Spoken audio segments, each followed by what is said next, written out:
Welcome back for the third of our SKU tender writing sessions. Before I begin today, of course, I want to acknowledge the traditional custodians of the land that I am working on, the Yagara and Turrbal people, who have an enduring connection to this land and these waters. Today we're going to be looking at financial management for grants and tenders. We'll look at some general strategies and principles, then focus on what your SKU budget itself will look like and some common mistakes in budgeting for tenders and how to avoid them. So when it comes to financial management for grants and tenders, there are a few things that are common regardless of the type of grant or tender we're talking about. So financial management requirements will include things like accurate budgeting, setting up appropriate delegations, which is to say having clarity about who can make decisions about what kinds or levels of expenditure tracking and comparing expenditure to budgeted amounts is crucial, and you need to have accounting software that can keep track of all of those things and can also help you identify specific SKU expenditure, because you will need, for whatever grant you have, to be able to identify those expenses that were specific to that grant so that you can record those in your acquittal or final reporting. So funders are looking for particular things when it comes to the money that they provide. They of course want to see value for money, but this doesn't mean coming in with the cheapest possible quote. In fact, if you underestimate your costs, you might actually reduce the confidence that the funder assessor has in you, because they may think that you haven't got a realistic sense of what it will cost to run your project.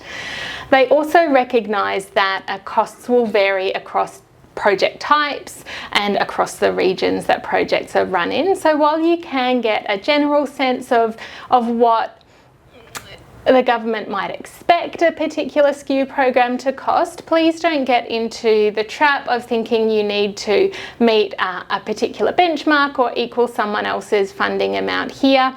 Do your best to get a realistic sense of what it would cost to run your specific project, and go with that. Partnerships and in-kind contributions are also really important for funders. This is because effectively it allows them to get more bang for their buck. So we will talk a little bit later about how in-kind contributions can be reflected in your SKU application. The other big thing that funders are looking for is evidence of the history of financial management within your organisation, and that's a pretty common requirement across grant and tender types. So as you start setting up for this application and potentially rolling out a SKU project, you want to be considering the full range of potential costs and the likely expenditure that you will have. You need to think about your organisation's capacity to manage not just those expenses, but also the costs of financial management itself. So this can be things like the internal staff time that it takes to do all the record keeping that's required, or the need to have an auditor, an independent accountant be involved, all of those sorts of things. Because financial management is so key with grants and tenders, make sure you get your partners on the same page when it comes to financial management and budgeting, and particularly get really clear about who needs to communicate with who about costs and when things can be purchased or invoices can be paid, making sure that those processes are happening in a timely manner. Finally, good idea to take some time to troubleshoot, think about what might go wrong, potentially talk to your partners, your peers in the SKU or other grant space, and people within your organisation who have experience running projects and programs, and ask them things like, what do you wish you had known going into this, or what was unexpected in terms of the finances when you ran this project. That'll help you figure out what sorts of things you might need to look out for in advance.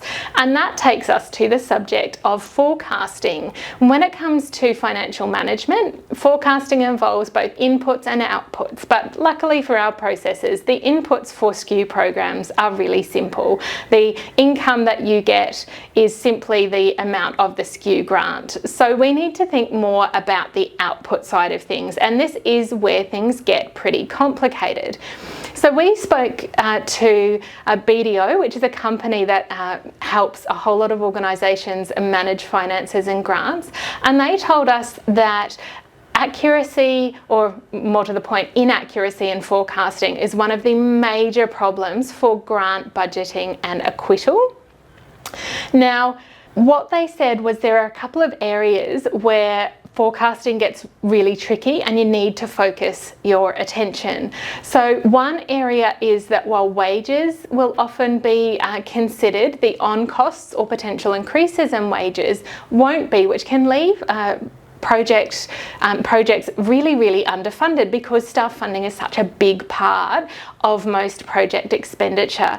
So when you're thinking about forecasting the staff wages for the duration of the project, don't just think about the hourly award rates themselves, but think about on costs, which are all of those costs of employing someone besides their wages. So this can be things like superannuation contributions, for example, or if you need particular insurances or an increase in your work cover, the time of managers for managing those staff and those sorts of things. Think too about whether those staffing costs are going to increase. So over the course of your project, for example, a superannuation guarantee increase may come through, or the award may increase.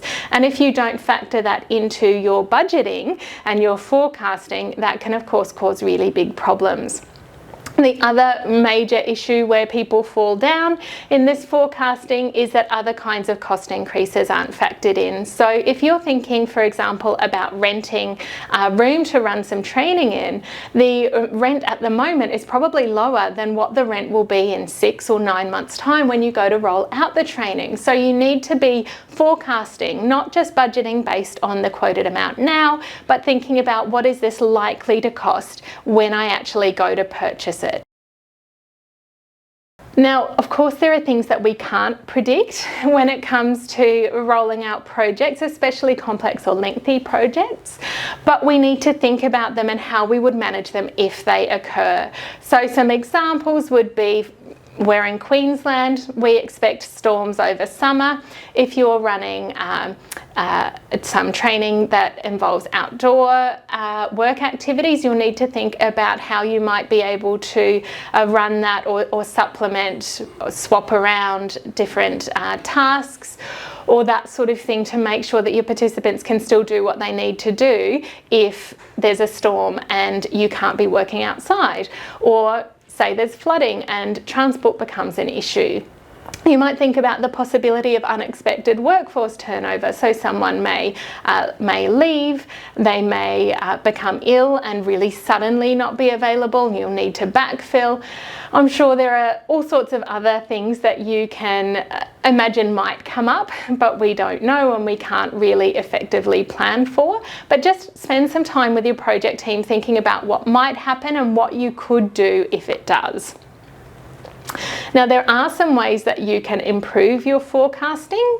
They are not expensive or complicated, but they do take some time. And the big thing is to really focus time and attention, and ideally the input of other people on this, thinking about what costs may increase or change over time.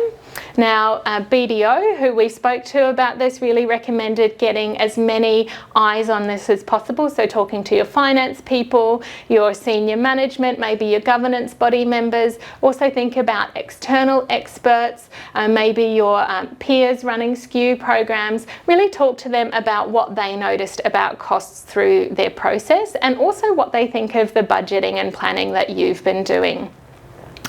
It can also be really useful to review the project or program reports from your organisation and have a chat to your accountant or finance manager about how program expenditure goes in general and what problems that might arise that they'd like you to think about in advance. And the final thing is to use a risk management approach. And when we use a risk management approach, we focus more of our attention and more of our time on the things that are more likely to be consequential. So as an example, if you budget $1,000 for stationery and you find that you've under budgeted by 10%, well, that's $100 out. It's not going to break the budget. But if you have say under budgeted your staff wages by 10%, that's going to be a really serious problem for your organisation to address. So that's where you will spend more of your time thinking about forecasting and trying to get that number as accurate as possible. Now, through your SKU project, and again at the end, you will need to complete an acquittal template, which looks like this, except in your case, it will have those numbers from your budget already in place. And you can see there that what you need to do is report what you have actually spent, and in a way that really clearly compares it to the agreed budget with the funder. Now, acquittals are really important formal documents, and your CEO or equivalent must sign them. If your grant amount for SKU is between $100,000 and $500,000, then in addition to your CEO or equivalent signing it, your organisation's accountant must sign it. And if the grant is over $500,000, or if it is for a work skills traineeship, then you'll need to provide a full audit report, which is where an accredited auditor audits all the financial statements and the full transaction list for every transaction that you've undertaken with SKU funds. What happens with SKU is that for the longer projects, you do an interim acquittal. So you report on your expenditure partway through and you receive some funding then, and you report again at the end of the project along with your final project reporting. So let's turn our attention now to building your SKU budget and go into that in a little bit of detail. So this relates mostly to SKU criterion 5, which is the cost or value for money criterion. SKU funders, unlike those for many other grants and tenders, want to see not only your budgeted amount, so that's effectively the funding you're asking them to provide to you, but also approximate value for your in-kind contributions in your budget. We mention this because while most projects or tenders will like to see some in-kind contributions, they won't expect them to be detailed in the budget itself. We'll go through how you might estimate those valuations in a little while, and we can also talk about them in more detail in session 4, which is our tender writing workshop. Now, as a reminder, the most important thing that the funder is looking for here is that you can demonstrate the cost effectiveness of what you're providing. This will be broken down across multiple components. One we're not going to go into detail with here because it is a set amount, is the student co-contribution fee or work skills traineeship wages. Now, if you're not sure what those are, don't worry, we'll talk about them a little bit more in the tender writing session.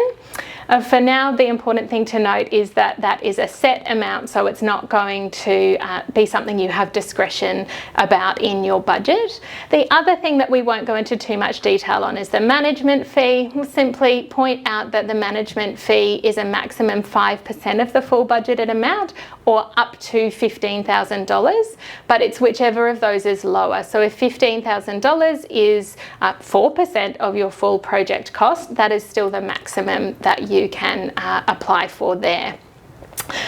Now let's go through those other budget items where you will have more scope in a bit more detail.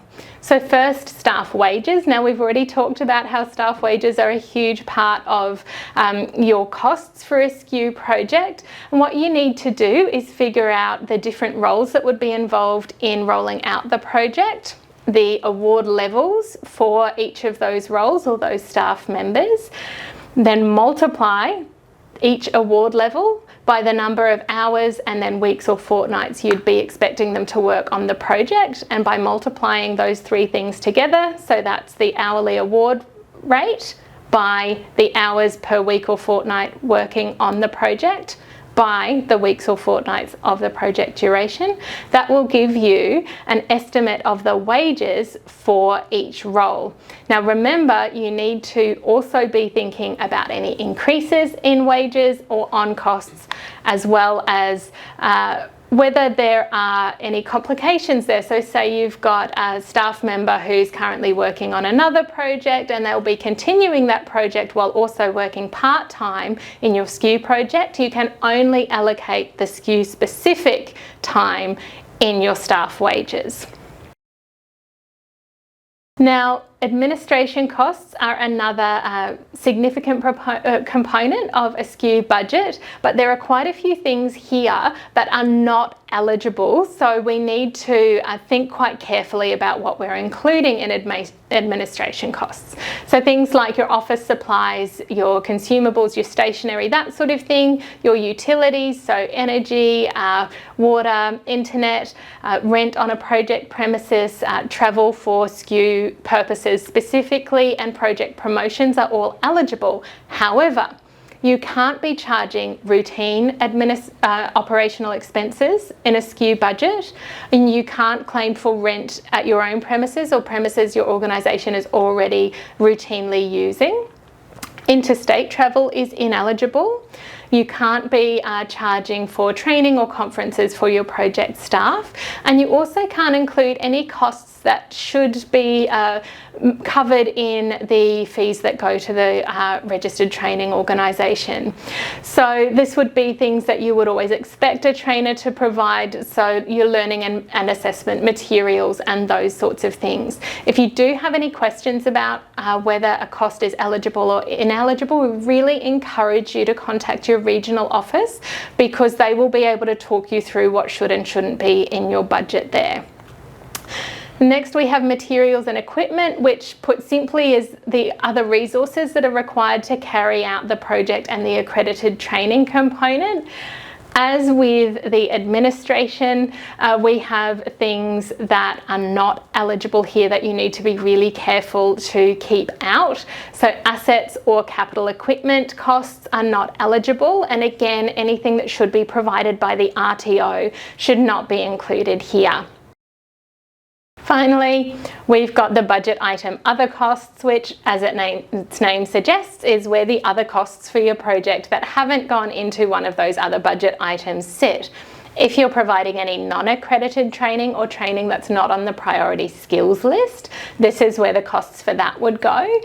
But the majority of these for most projects are probably going to be the wraparound supports that you're providing your participants. So examples would be driver training, providing meals, counselling or other forms of support and that sort of thing. Now, it's really important here to think about the costs of those wraparound supports, particularly if they're not being provided in kind. And if you're not sure what wraparound supports you're going to use, or you don't know what should be included here, you can see our Introduction to SKU webinar, where we give a lot of examples from current and previous projects of those wraparound supports. This is probably a good time to have a chat about in-kind contributions, because often this is where they will sit. So an in-kind contribution is simply a service or an item that your organisation or another organisation is providing that is to run the project or support participants, but you're not actually charging for it through your SKU budget. So for example, if we go back to my Get Set for Work example from the last session, say my organisation had a youth and family team, then the youth and family team might provide, say, 10 hours a week support for my participants, but funded through their youth and family funding. Or I might have partnered with a local drug and alcohol organisation who are going to provide individual counselling for any members of my project any participants in my project who have drug or alcohol related needs, and rather than charging us and the SKU budget for that, they're going to fund it through their organisational or program funding. And we can work out sort of amounts that is valued at through a similar process as for staff wages, so figuring out how much time it will take, the award wages involved, that sort of thing.